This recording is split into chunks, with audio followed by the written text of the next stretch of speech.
do versículo 32, nós vamos ler até o 44. Na verdade, vamos fazer melhor. Vamos pegar Mateus 27 e ler a partir do versículo 45 em diante, depois a gente volta um pouquinho para a crucificação. Então, Mateus, capítulo 27, a partir do versículo 45 em diante, que é a morte de Jesus na cruz. Mateus 27, 45 em diante, diz assim: ao meio-dia desceu sobre a terra uma escuridão que durou 3 horas. Versículo 46, capítulo 27. Por volta das 3 da tarde, Jesus clamou em alta voz: Eli, Eli, lama sabachthani, que quer dizer: meu Deus, por que me abandonaste? Alguns dos que estavam ali pensaram que ele chamava o profeta Elias. Um deles correu, ensopou uma esponja com vinagre e a ergueu num caniço para que ele bebesse. Versículo 49.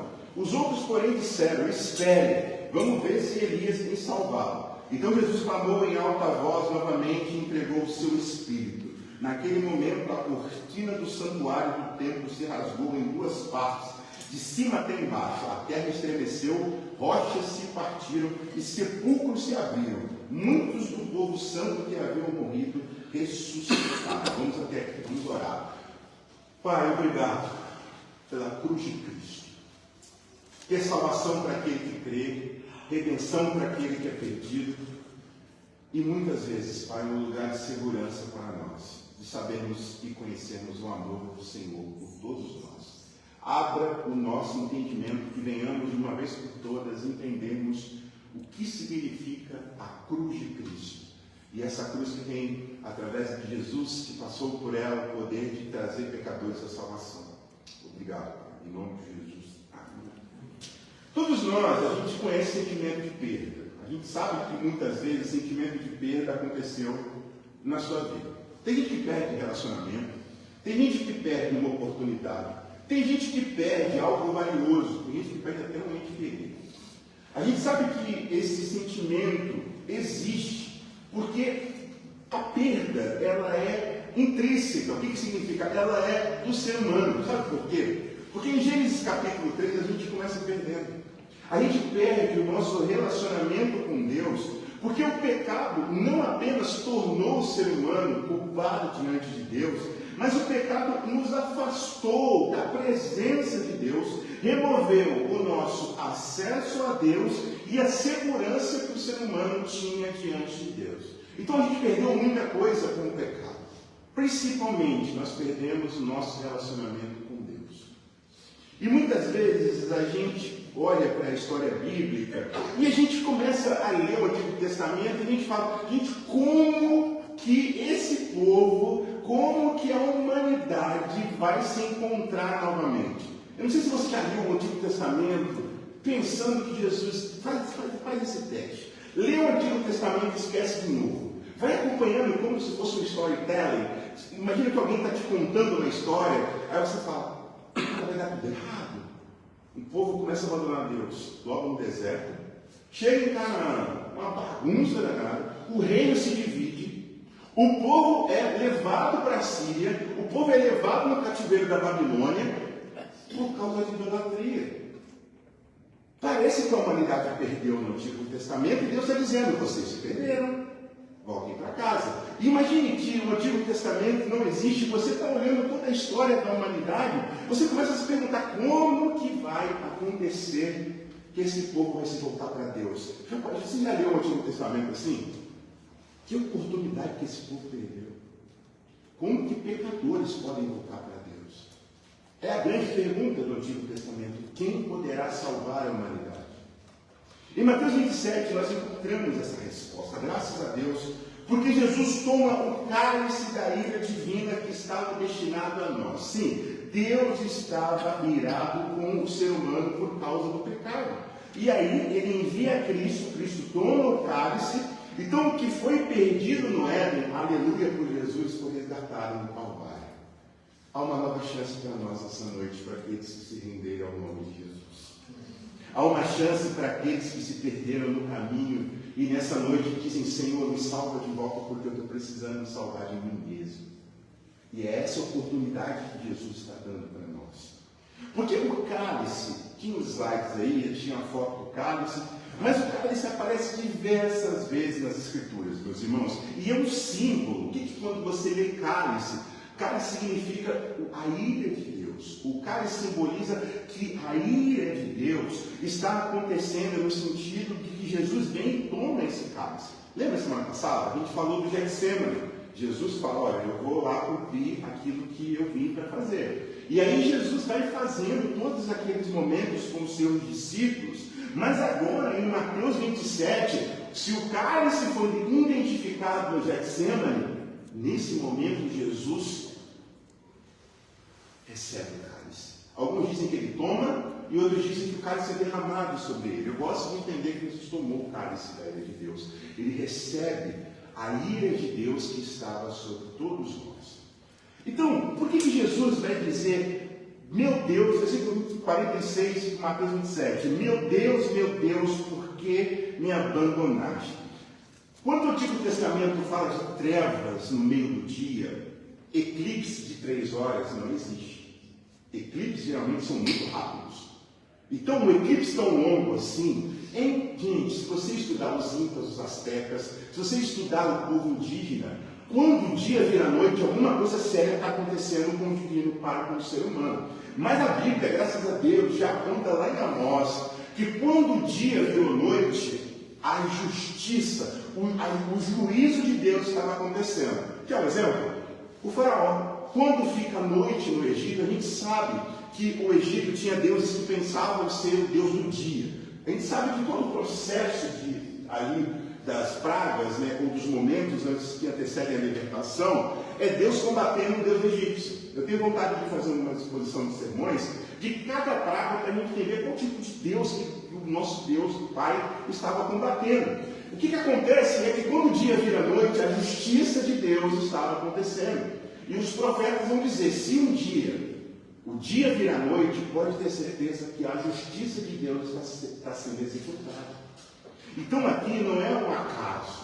Aqui não é que você ligar lá no Sacane e assistir lá no podcast.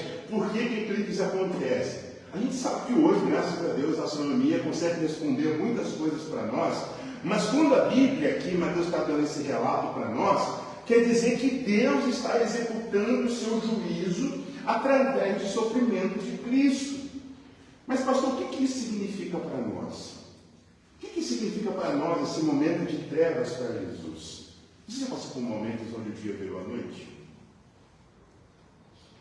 Você já se sentiu que um dia virou uma noite para você através de uma ligação? De uma descoberta que você teve de alguma situação? Onde Deus parece que se afastou de você? Parece que a presença de Deus não estava acontecendo na sua vida, através de uma notícia que você recebe pela manhã, o sol parece que não brilhou mais para você durante muitos dias. E talvez para muitos nessa noite o sol se pôs. E você não consegue mais ver o brilho do dia, porque as trevas permaneceram.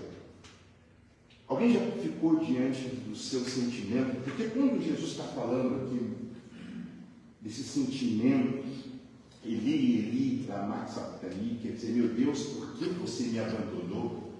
Semana passada eu fiz uma provocação na igreja, uma provocação muito séria, para saber se alguém ia vir me perguntar. Infelizmente ninguém me perguntou, então eu vou falar para vocês o tamanho da heresia que eu falei durante o sermão, e os irmãos não se atentaram para isso.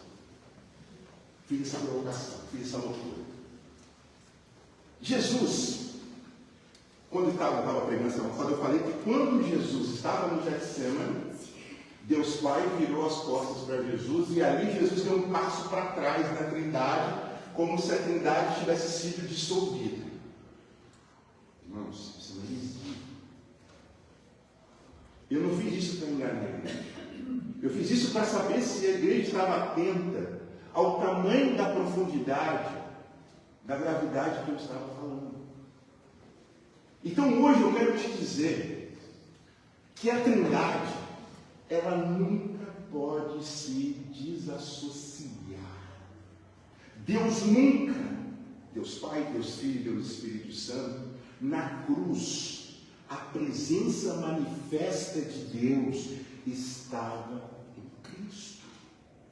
Trindade, o concílio, vai dizer que ela é insolúvel. O que significa? Que ela nunca se desfaz. Não há uma ruptura. Lembra que eu falei isso? Houve uma ruptura. Não há uma ruptura. Aqui, o que Jesus está dizendo, nós precisamos entender, agora presta muita atenção no que eu vou falar, que é um termo muito complicado. União hipostática de Cristo. Deus é 100% Deus, 100% homem. Quando ele estava pregado na cruz, o Deus que estava no 100% Deus, 100% homem, o lado humano de Jesus teve o sentimento de abandono. Não quer dizer que a Trindade foi desassociada. Quer dizer que o lado humano de Jesus se sentiu abandonado. Por isso, meus irmãos, quando Mateus destaca para nós essa humanidade de Jesus, a gente pode entender que mesmo o Filho de Deus nessa terra sentiu-se abandonado. Mesmo o Filho de Deus sentiu que a presença do Pai não estava da forma que ele experimentou antes. O que isso ensina para nós? O que isso ensina para a igreja?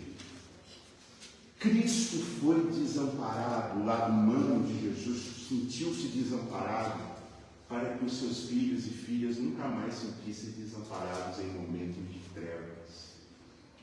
Isso quer dizer que Jesus, naqueles momentos mais difíceis da sua vida, por mais que o seu sentimento diga que Deus não está com você, Deus te abandonou. Se Deus te amasse, teria feito viver aquela pessoa que você orou para viver. Se Deus te amasse, você não ia perder o seu casamento dessa forma. Se Deus amasse você, você não iria ter essa situação na sua vida que você presenciou. Se Deus te amasse, esse sentimento que você tem de falta da presença de Deus não aconteceria.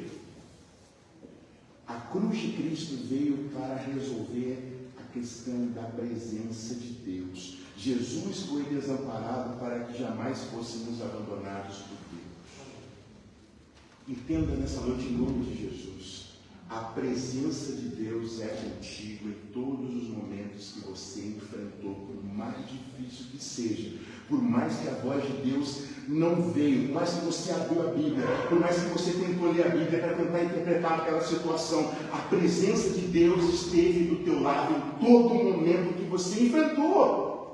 Porque se você é filha, se você é filho, Deus garante a presença dele na sua vida, mesmo quando o dia vira noite, mesmo quando as trevas acontecerem, a presença de Deus está contigo. Amém, irmãos? Porque nós precisamos ter essa convicção que o amor de Deus é tão grande que ele submete-se a essa entrega de cruz para nos revelar que Deus jamais abandonará aqueles que são os seus filhos. Então eu quero falar primeiro sobre presença. Deixa eu curar nessa noite. Daquele momento que você sentiu que a presença de Deus não foi como você esperava. Quero falar sobre pecados. Você orou, Senhor, não quero cair nesse pecado, não quero cair nesse pecado, não quero cair nesse pecado. Você caiu. E parece que a presença de Deus some. Eu quero dizer nessa noite que a presença de Deus está com os seus filhos até o fim dessa vida. E quando fecharmos os olhos aqui, eternamente o veremos, face a face, estaremos na presença de Deus. Eu quero dizer para você que a presença de Deus não desaparece em dias difíceis, ele está ali. Ainda que você se sinta abandonado, o Senhor está ali, e ele sempre estará com seus filhos, em nome de Jesus. Não sei o que você está enfrentando: crise no casamento, crise financeira, crise com familiares, desilusões, mágoas, perdão, desacreditar de uma pessoa que você acreditava. Em nome de Jesus, a presença de Deus é contigo nessa noite, te fortalecerá para que você enfrente esse fardo que você tem lutado. A presença de Deus é contigo. A cruz proporciona aquilo que Gênesis 6 rompeu. A presença de Deus, Adão e Eva foram afastados da presença de Deus, mas na cruz de Cristo essa presença novamente é retomada. Por mais noite que sejam os seus dias. O segundo momento que nós temos nesse texto é o versículo 51, que diz assim: o véu do santuário rasgou-se em duas partes, de alto a baixo. É interessante porque o pecado expulsa o ser humano da presença de Deus. Mas quando Cristo morre, é Deus quem rasga esse véu. É Deus que dá essa vitória e essa barreira é removida, porque o caminho é aberto, porque aquilo que o pecado fechou, Cristo abriu. O que isso significa para nós? O véu separava o lugar santo do lugar santíssimo. Uma vez por ano, o sumo sacerdote, ele levava a expiação nesse lugar santíssimo. Alguns teólogos vão dizer que os sumos sacerdotes tinham medo desse momento, eles tinham temor desse momento, porque era um momento em que se tivesse qualquer coisa fora do lugar, inclusive a pessoa que estava levando, ela poderia ser fulminada e destruída ali. Porque a presença de Deus é santa. O que eu quero dizer nessa noite é que se aprendemos que a presença de Deus é conosco, nós precisamos entender que temos acesso e não existe mais separação com Deus para aqueles que estão em Cristo. O meu e o seu pecado não nos afastará do amor de Deus, porque Cristo nos deu acesso. Quando o véu rasga de cima para baixo, não quer dizer que foi um ventinho, porque esse véu era muito espesso. Essa cortina era muito espessa. Quando esse véu rompe de cima para baixo, Mateus está dizendo que partiu de Deus a conquista desse acesso para nós. Se você for lá em Hebreus, você vai lembrar do quê? Que entremos com confiança, com plena confiança, porque Cristo nos dá acesso a Deus. O que isso significa é que se nós às vezes nos sentimos muitas vezes sem a presença de Deus, muitas vezes também a gente não se sente digno de chegar a Deus. Você já se sentiu assim? Um Deus tão bom, um Deus tão santo, um Deus tão grande, um amor tão grande. Como que eu vou conseguir receber esse amor sabendo quem eu sou, sendo quem eu sou todos os dias, sabendo os erros que eu tenho? Parece que esse acesso está bloqueado.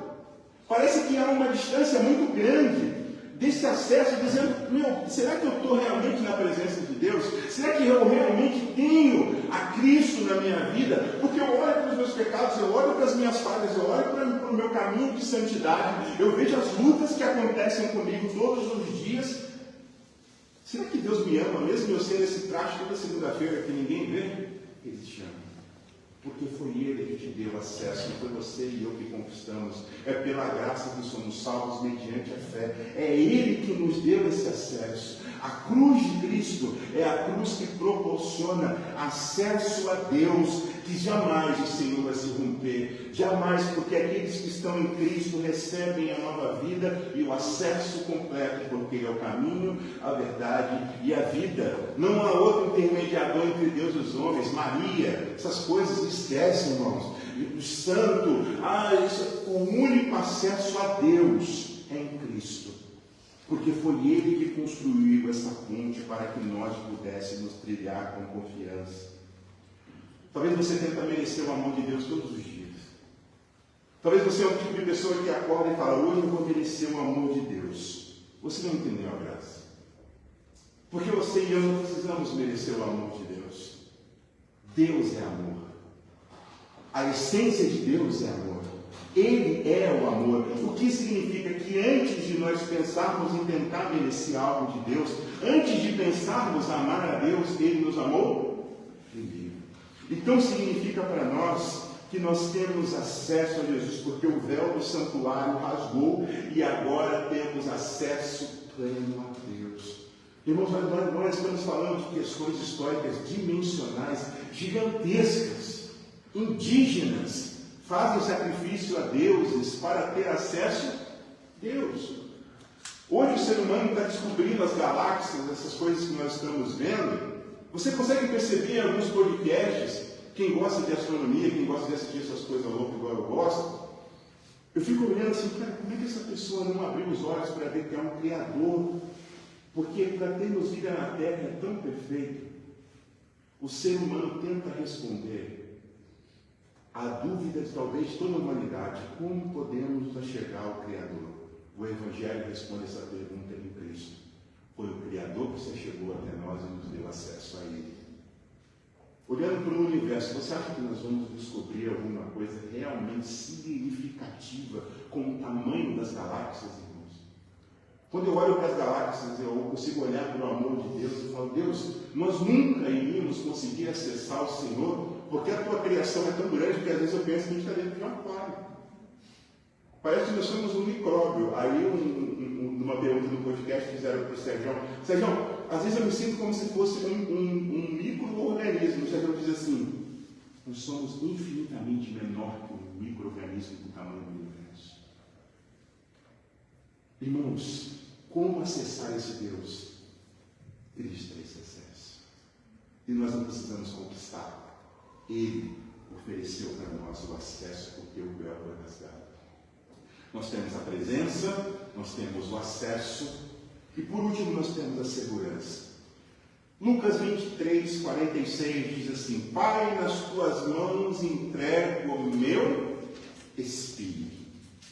É interessante porque mesmo no meio da dor de Jesus, Mateus não relata para nós, por isso que eu fui lá em Lucas buscar essa fala de Jesus, esse brado de Jesus, porque Jesus nos mostra que nós devemos confiar plenamente no Pai.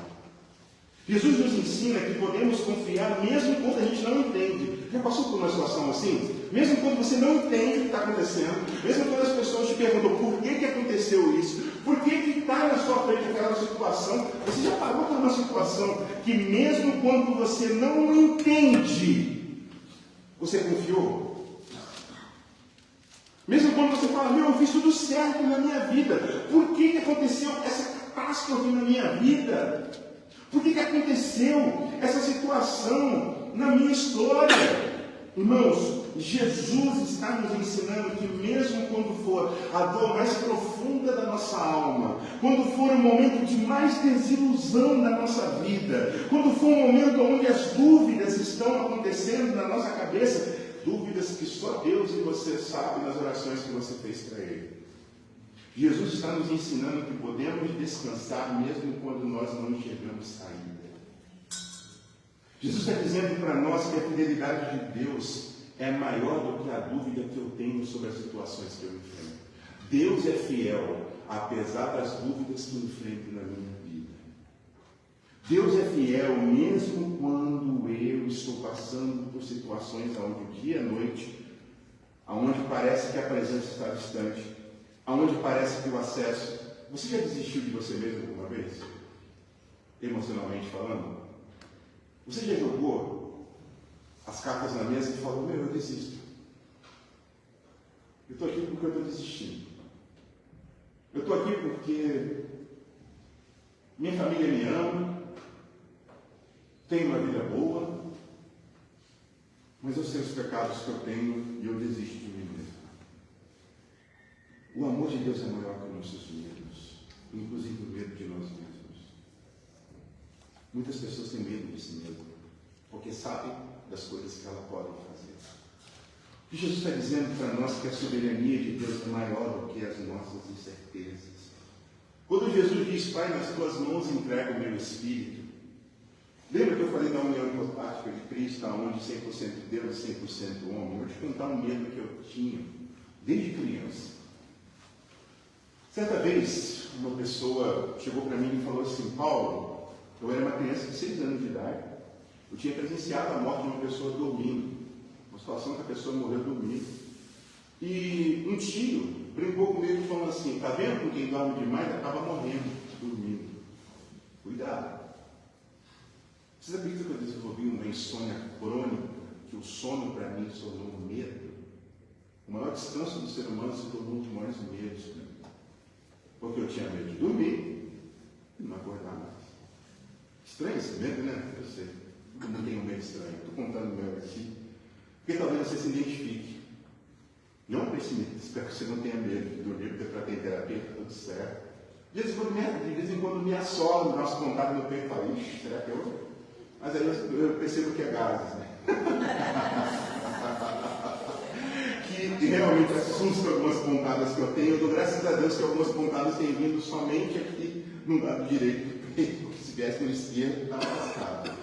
Mas o que eu queria dizer para você é que muitas vezes a gente tem medo de confiar a nossa vida a Deus de forma verdadeira. A gente cantou hoje de segurança sobre Jesus. Eu já desfruto as bênçãos da cruz. Qual área da tua vida que você precisa descansar em Jesus, fechar os olhos e largar os pés, como fala no Paraná? Qual área da sua vida? Sua personalidade? Uma situação onde você financeiramente está ali dizendo assim, não vai dar jeito, não vai dar jeito. Você está fazendo campanha, você está orando, você está jejuando, você está tentando, e o Senhor está ali junto com você, porque a presença para os seus filhos é garantida, o acesso é garantido, mas você não descansou o seu espírito no Senhor. Nada é mais trágico do que uma ovelha que não descansa no seu pastor, porque o Senhor é meu pastor e nada me faltará. É uma promessa bíblica para todos nós. Talvez a gente tenha acostumado a descansar quando as coisas estão bem. Mas quando a gente olha para a cruz, a gente vê alguém que descansou quando as coisas não estavam tão bem. Talvez muitos nessa noite tenham medo da morte. Talvez muitos nessa noite nem gostam de pensar nesse assunto, mas até na madeira. Graças a Deus, púlpito de madeira, né? Você acha que 3 batidas da madeira vai te proteger da morte? Você acha que superstições podem te proteger da morte? Irmãos, não é fácil morrer. Mas é uma realidade que se Jesus não voltar para nós, se nós formos até Ele, todos nós vamos enfrentar. Estou falando de um medo extremo, a morte. O que Jesus está te convidando nessa noite é você entender que mesmo na maior incerteza da vida, porque se você olhasse a cruz como Maria e João olharam, você ia dizer como os dois, eu tenho certeza, irmãos, você vê alguém que é de ser o Filho de Deus, sofrer, apanhar, ser torturado, ser pregado na cruz, está ali, sendo caçoado, ao ponto das pessoas, não sei se você sabe, quando você vê essa parte do Eli, lama sabachthani, eles vão dizer, vamos pensar, gente, talvez aqui que ele esteja chamando por Elias, sabe por quê? Jesus falou em aramaico. E aí algumas pessoas que estavam ali no meio daquela confusão entenderam que talvez ele poderia estar falando Elias. Claro que Elias é o termo em português.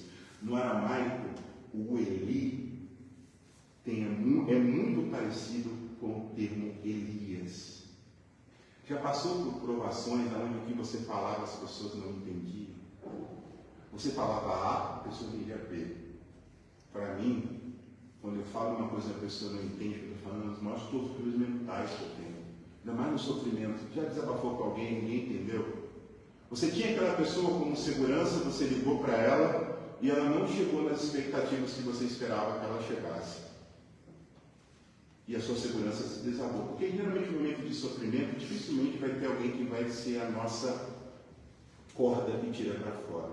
Porque quem tem poder para nos tirar para fora é somente Jesus.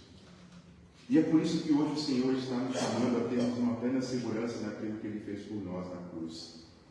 Por isso, meus irmãos, quando Deus em Jesus toma o nosso cálice, o que foi perdido em Gênesis 3 começa a ser restaurado para nós através da cruz de Cristo.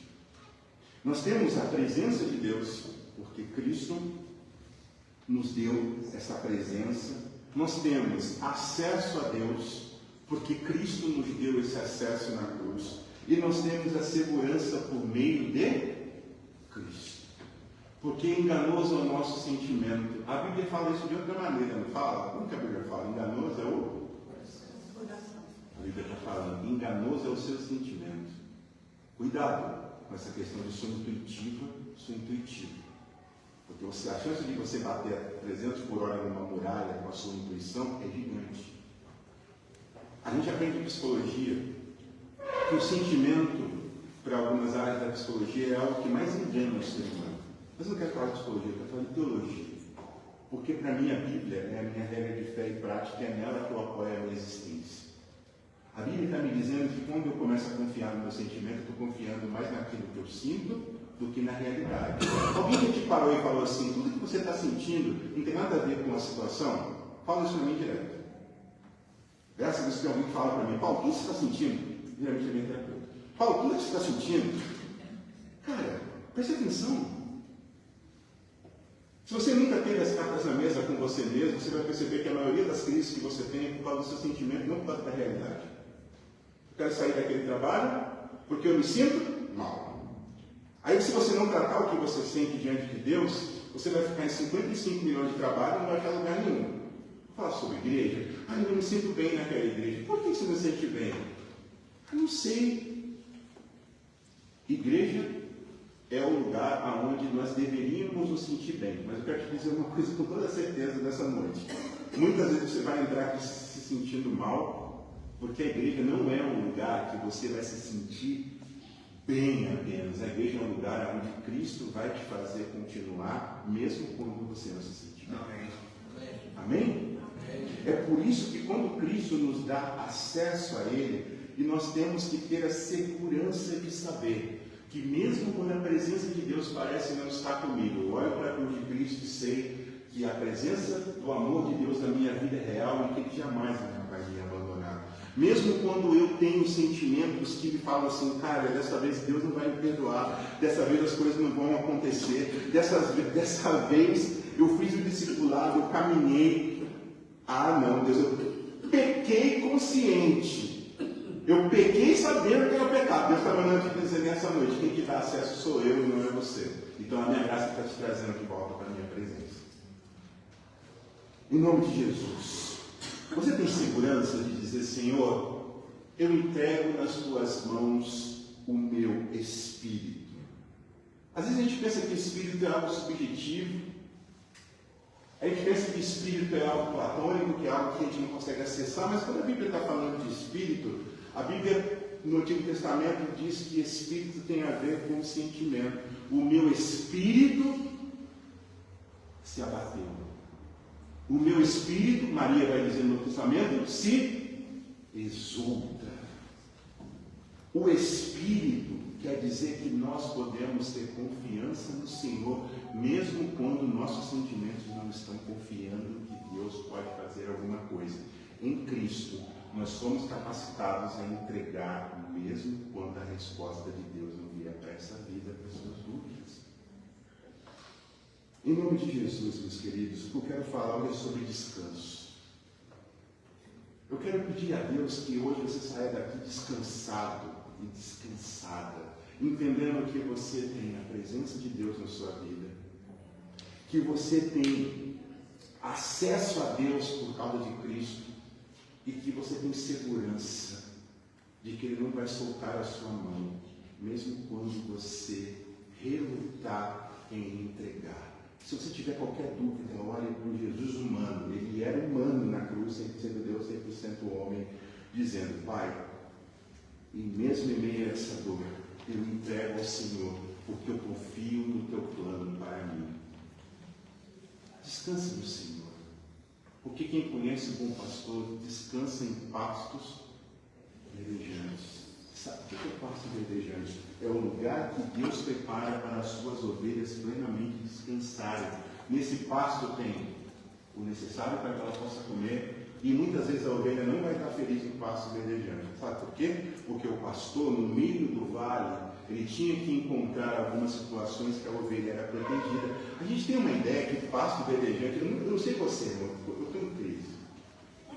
Porque às vezes eu falo assim, Jesus, pasto verdejante, tem boleto, tem crise, mercado está caro, um monte de coisa acontecendo, parece que a minha vida é vale atrás de vale. E não é verdejante. E não é verdejante. Muitas vezes eu me sinto que vai faltar. Já se sentiu assim? Eu nunca dou conta daquilo que tenho para dar? O que o Senhor está dizendo é que não tem a ver com um lugar, tem a ver com o pastor. O que Cristo está dizendo para nós que não tem a ver com o sentimento de talvez não vai ter comida. O pastor sempre tem um alimento necessário, seus filhos nunca passarão necessidade. Talvez não é aquilo que você espera, mas é aquilo que você precisa. Porque quando a Bíblia fala não faltará, quer dizer que o necessário você vai ter.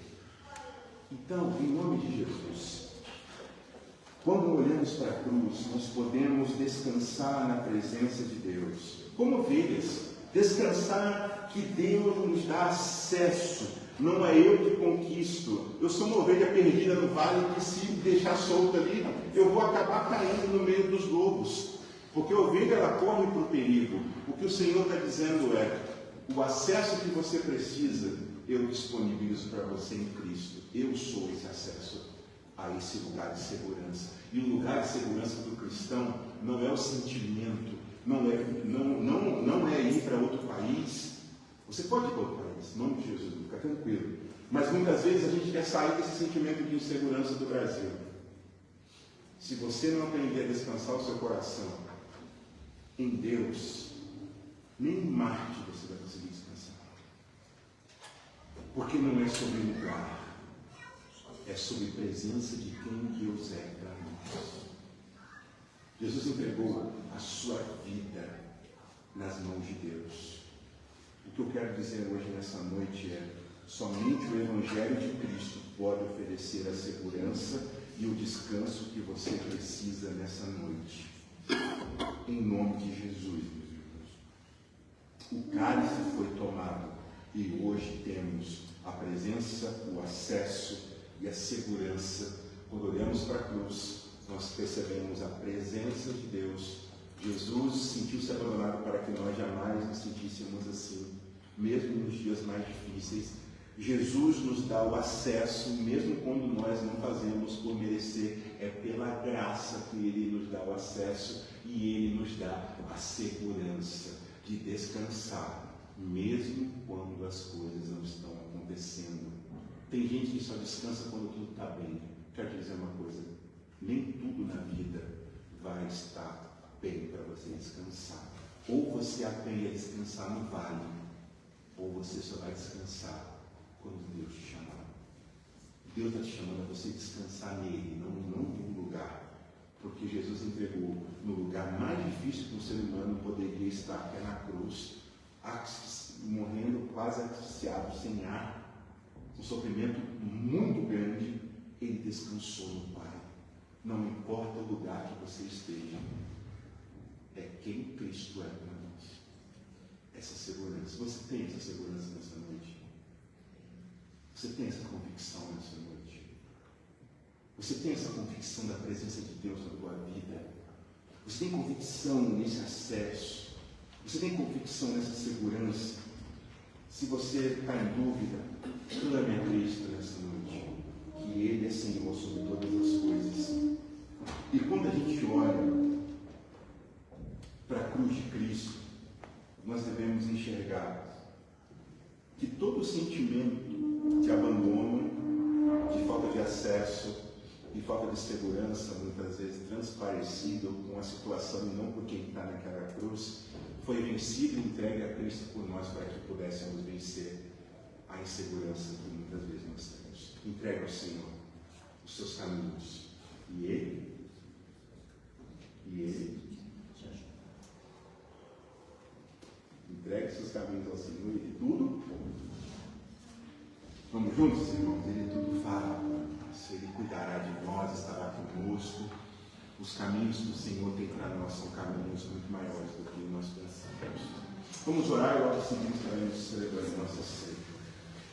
Pai, obrigado por ter tomado o cálice da ira de Deus, para que hoje, além de nos sentirmos muitas vezes volúveis às situações, podemos dizer em nosso espírito, através do Teu Espírito Santo vivendo em nós: eu tenho confiança na presença de Deus, eu tenho confiança no acesso a Deus em Jesus, e eu tenho confiança e segurança em entregar os meus sentimentos ao Senhor, porque o Senhor é soberano sobre todas as situações. Pai, em nome de Jesus, restaure pessoas essa noite que porventura não estão se sentindo muitas vezes abraçadas, amadas pelo Senhor. Pai, derrame sobre eles graça, para que eles possam abrir os seus olhos espirituais e perceberem o amor de Deus revelado na cruz. Pai, muitos aqui podem estar sentindo que o acesso ao Senhor está negado por causa dos pecados e das falhas. Satanás tem dito coisas que não vêm do Senhor. Que em nome de Jesus, Cristo seja o nosso acesso a esse lugar que é a salvação, a esse lugar que é a tua presença. Obrigado por esse acesso em Cristo Jesus. E Pai, em nome de Jesus, muitos aqui talvez não estejam entregando áreas da vida, ou até mesmo a sua vida, os seus meios, os seus anseios, os sentimentos, que nessa noite, Pai, em nome de Jesus, a segurança plena do Senhor possa fazer muitos dizerem: Pai, em Tuas mãos eu entrego meus sentimentos, a minha vida, e eu descanso na Tua vontade para mim. E eu quero me submeter àquilo que o Senhor tem para a minha história. Porque, Pai, eu não duvido mais do Seu amor. Eu não duvido mais porque eu olho para a cruz de Cristo e vejo o Senhor crucificado pelos meus pecados. Como diz Paulo, Jesus morreu por nós quando ainda éramos pecadores. Nós estávamos no erro, nós estávamos em dívida, nós estávamos perdidos, e mesmo assim o Senhor nos dá a Tua presença, nos dá o Teu acesso. Como não descansar as nossas vidas num Deus cheio de amor como o Senhor é? Pai, nós somos seres humanos pecadores e muitas vezes duvidamos do Seu amor, mas graças a Cristo que nos dá o Teu Espírito Santo, podemos, além de sentir esse amor, sermos convencidos que o amor não é um sentimento, mas é uma pessoa, e essa pessoa é Jesus. Em nome de Jesus, Pai, abra o nosso entendimento nessa semana